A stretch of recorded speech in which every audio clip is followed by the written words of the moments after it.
lazima ukubali kujifunza neno la Mungu. Anasema ombeni lolote mtakalo, naye atatenda. Pengine umekuwa ukiomba lakini hauna neno ndani yako.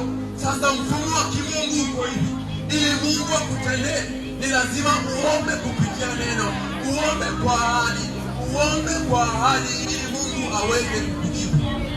Anasema neno likikaa ndani yenu kwa wingi, ombeni lolote mtakalo, ombeni lolote mtakalo, naye atawatendea.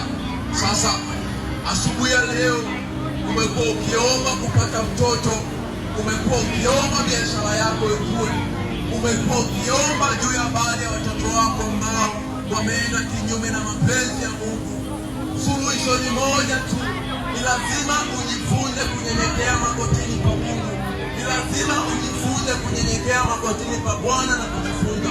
Anasema mtu akitaka kunifuata na ajikane nafsi.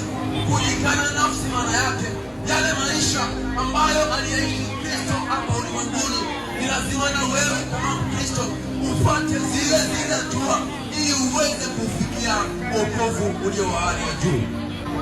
Ili uweze kukua kiroho, ni lazima ukubali kujikana nafsi, ukubali kukataliwa, ukubali kutengwa, ukubali kusema vibaya.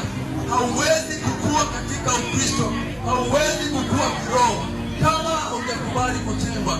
Yesu alikataliwa, Yesu alitengwa, Yesu alitemewa mate.